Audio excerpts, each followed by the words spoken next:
Perkenalkan, nama saya Yohanes Bosco Batbual.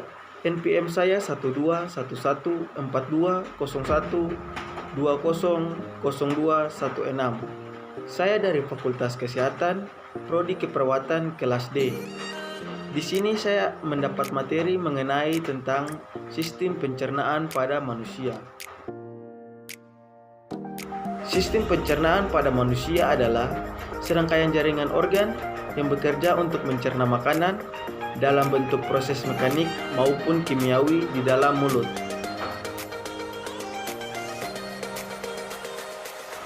Organ-organ yang terdapat pada sistem pencernaan antara lain: yang pertama rongga mulut, yang kedua faring, yang ketiga kerongkongan, yang keempat lambung, yang kelima usus halus, yang keenam usus besar, yang ketujuh rektum, dan yang kedelapan adalah anus.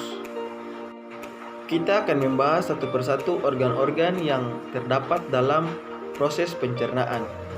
Yang pertama adalah rongga mulut, atau yang disebut dalam bahasa anatominya yaitu cavum oris.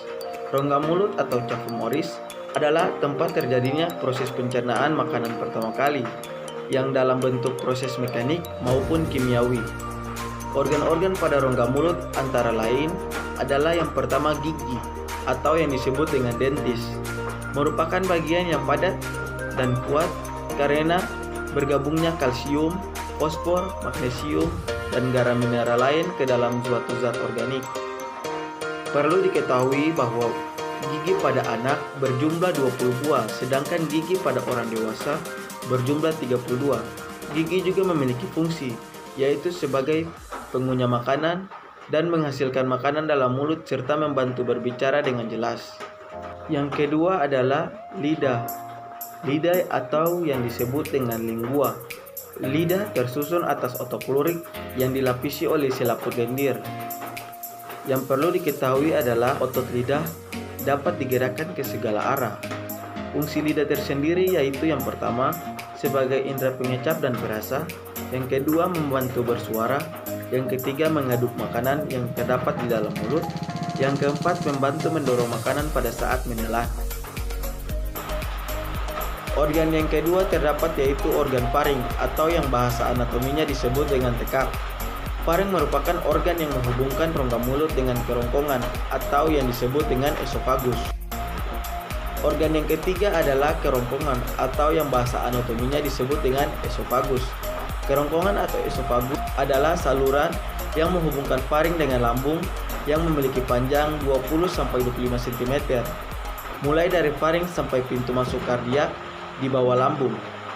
Fungsi kerongkongan tersendiri yaitu sebagai saluran makanan menuju ke lambung. Organ keempat yaitu adalah lambung, atau yang disebut dengan ventriculus. Lambung adalah suatu organ yang berbentuk huruf J dan terletak pada bagian superior kiri rongga abdomen di bawah diafragma.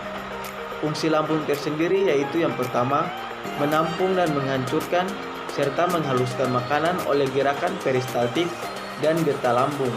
Yang kedua yaitu menghasilkan getah cerna lambung.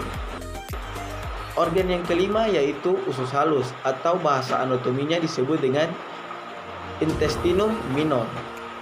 Usus halus merupakan tempat terakhir terjadinya pencernaan makanan dan penyerapan sari makanan, yang memiliki panjang 8,5 meter dan lebar 25 mm.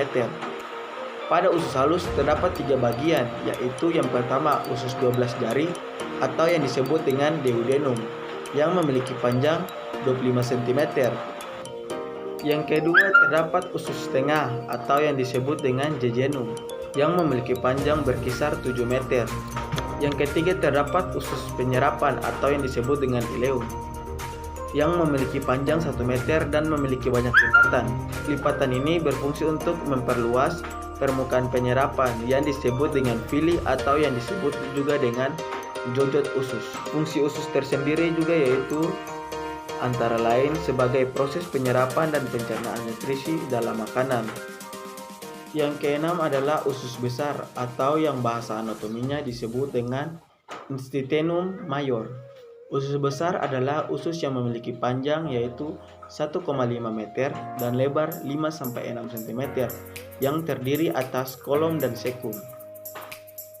Kolom adalah usus yang menjulur dari sekum sampai ke rektum.